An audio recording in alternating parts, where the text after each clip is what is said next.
ನಮಸ್ಕಾರ. ನಾನು KR Vijayakumar, KSRTC and BMTC united employees union ಅಧ್ಯಕ್ಷ.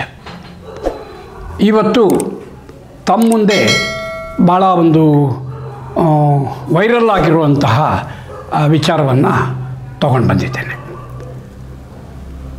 ಮೊನ್ನೆ 3-4 ದಿವಸದ ಹಿಂದೆ ಒಂದು ಬಸ್ಸು ರಾತ್ರಿ ಒಂದು ಬೆಂಗಳೂರು ಬಸ್ ಸ್ಟ್ಯಾಂಡ್ನಲ್ಲಿ BBS ಅಲ್ಲಿ ತನಿಖೆ ಆಗಿದೆ.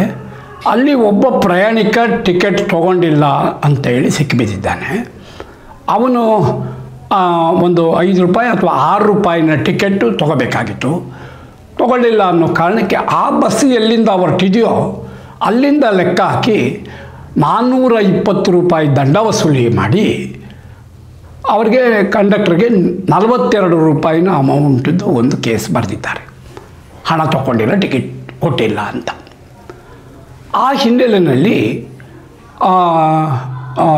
ಕಂಡಕ್ಟ್ರು ಆ ಪ್ಯಾಸೆಂಜರ್ಗೆ ಹೊಡೆದ್ಬಿಟ್ಟ ಅಂತೇಳಿ ಒಂದು 4 ದಿವಸದಿಂದನೂ ಒಬ್ಬ ಮನುಷ್ಯನ ಕೆನ್ನೆಯನ್ನು ಮಾತ್ರ ತೋರಿಸ್ಕೊಂಡು ಅಲ್ಲಿ ಏನೋ ಒಂಥರ ಇದು ಗೆರೆ ಥರ ಇದೆ, ಅದು ಕಂಡಕ್ಟರ್ ಹೊಡೆದಿದ್ದರಿಂದಾಗಿ ಬರೆ ಬಂದಿರೋದು ಅಂತ ಪ್ರಚಾರ ಮಾಡ್ಕೊಳ್ತೋ ಭಾಳ ಸಿವಿಯರಾಗಿ ಅವನ ಪರವಾಗಿ, ಪ್ಯಾಸೆಂಜರ್ ಪರವಾಗಿ ಕಂಡಕ್ಟರ್ ಹೊಡೆದಿದ್ದು ತಪ್ಪು ಅನ್ನೋ ರೀತಿಯಲ್ಲಿ ಒಂದು ದೊಡ್ಡ ವೈರಲ್ ಆಗಿದೆ.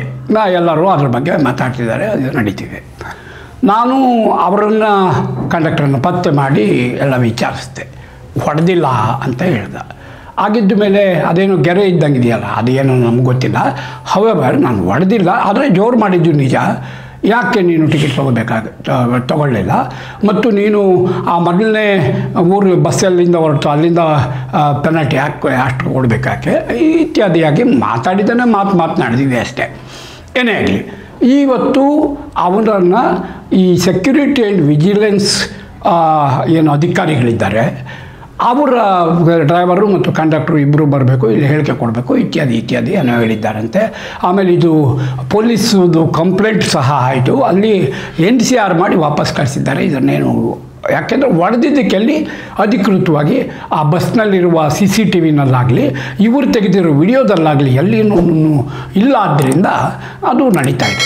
ಈವನ್ ಆಫ್ಟರ್ ನಾನು ಈ ಒಂದು ಆಗಬಾರ್ದು ಈ ರೀತಿಯ ವರ್ತನೆಗಳು ಅನ್ನೋದಕ್ಕೆ ಸಂಬಂಧಪಟ್ಟಂಗೆ 2013ರಿಂದ BMTC ಮ್ಯಾನೇಜ್ಮೆಂಟ್ ಜೊತೆ ಒಂದು ಸಂಘರ್ಷ ನಾನು ನಡೆಸ್ತಾ ಇದ್ದೀನಿ.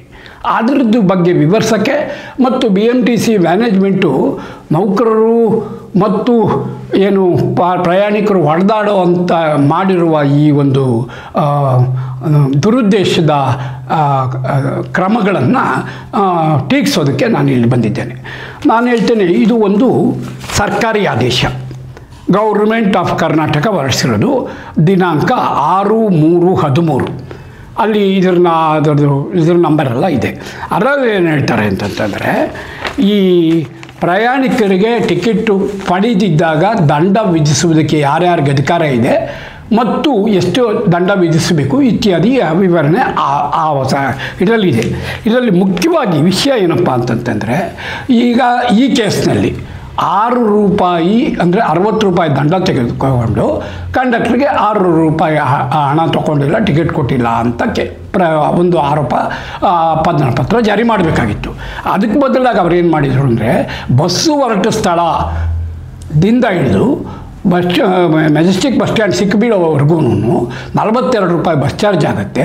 ಆ ₹42 ಕೇಸು ಬರೆದಿದ್ದಾರೆ.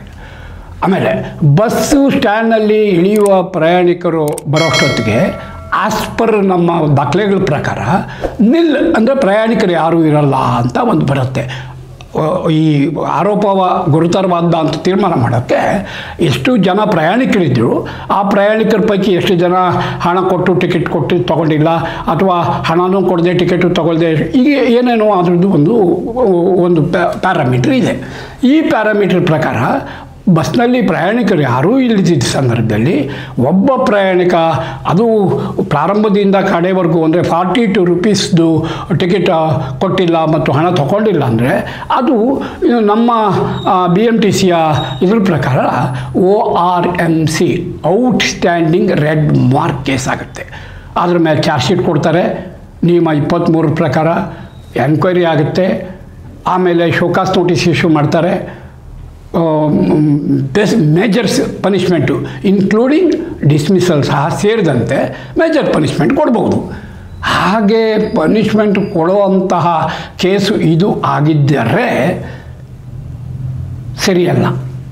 ಯಾಕೆ ಅಂತಂದರೆ ಒಂದು ಟಿಕೆಟು 6 ರೂಪಾಯಿ ಸ್ಟೇಜಿನಿಂದ ಟ್ರಾವೆಲ್ ಮಾಡಿರೋ ಕೇಸ್ನಲ್ಲಿ ಕೇವಲ 60 ರೂಪಾಯಿ ದಂಡ ವಸೂಲು ಮಾಡಬೇಕಾಗಿತ್ತು. ಅದಕ್ಕೆ ಬದಲಾಗಿ 420 ರೂಪಾಯಿ ದಂಡ ವಸೂಲು ಮಾಡಿದ್ದಾರೆ. 6 ರೂಪಾಯಿ ಹಣ ತಗೊಂಡಿಲ್ಲ, ಟಿಕೆಟ್ ಕೊಟ್ಟಿಲ್ಲ ಅನ್ನೋ ಕೇಸ್ ಬರೀಬೇಕಾಗಿತ್ತು. ಅದಕ್ಕೆ ಬದಲಾಗಿ 42 ರೂಪಾಯಿ ಹಣ ತೊಗೊಂಡಿಲ್ಲ, ಟಿಕೆಟ್ ಕೊಟ್ಟಿಲ್ಲ ಅನ್ನೋ ಒಂದು ಕೇಸ್ ಬರೆದಿದ್ದಾರೆ. ಈ ಸಂದರ್ಭದಲ್ಲಿ ಯಾರಿಗಾದ್ರೂ ಸಿಟ್ಟು ಬರ್ತದೆ. ಆತ ಹೊಡೆದಿರ್ಬೋದು ಅಥವಾ ಹೊಡೆದೇ ಇರ್ಬೋದು. ಆತ ಹೇಳ್ತಾನೆ ನಾನೇನು ಹೊಡೆದಿಲ್ಲ ಅಂದ್ಬಿಟ್ಟು, ಅದು ಬೇರೆ ವಿಚಾರ.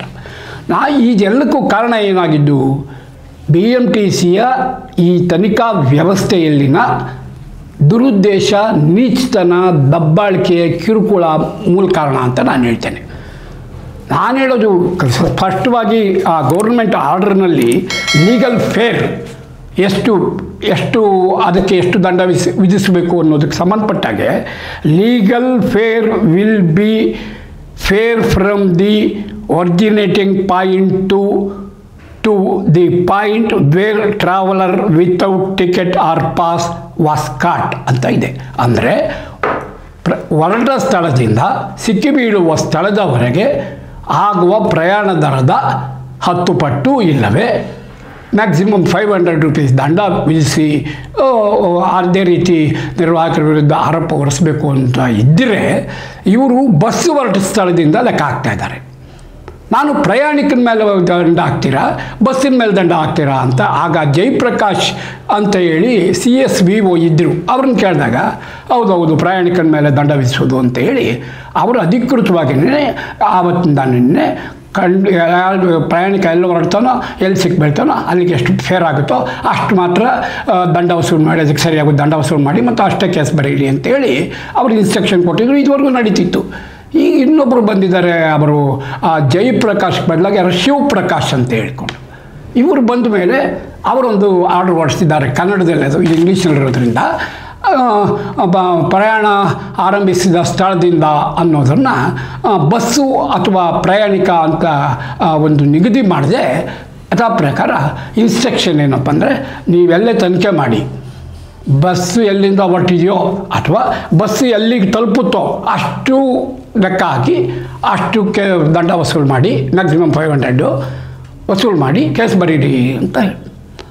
ನಾನು ಇವತ್ತು ಅಕಸ್ಮಾತ್ ಆ ಕಂಡಕ್ಟರು ಆ ಪ್ರಯಾಣಿಕನಿಗೆ ಹೊಡೆದಿರೋದು ನಿಜ ಆದರೆ ನಿಮ್ಮ ಈ ರೀತಿಯ ತನಿಖಾ ವ್ಯವಸ್ಥೆ, ಈ ರೀತಿಯ ಸರ್ಕ್ಯುಲರು ಆಗಿದೆ. ಅದರಿಂದ ನಾನು ಇವತ್ತು ಈ ವಿಚಾರದಲ್ಲಿ ಹೇಳೋದಾದರೆ ಮುಂದೆ ಈ ರೀತಿ ಪ್ರಯಾಣಿಕರಿಗೂ ನಿರ್ವಾಹಕರಿಗೂ ಹೊಡೆದಾಟ ಆಗಬಾರ್ದು ಅನ್ನೋದಾದರೆ ಮ್ಯಾನೇಜ್ಮೆಂಟು ಸ್ವಲ್ಪ ನ್ಯಾಯಬದ್ಧವಾಗಿ ನಡಿಬೇಕು.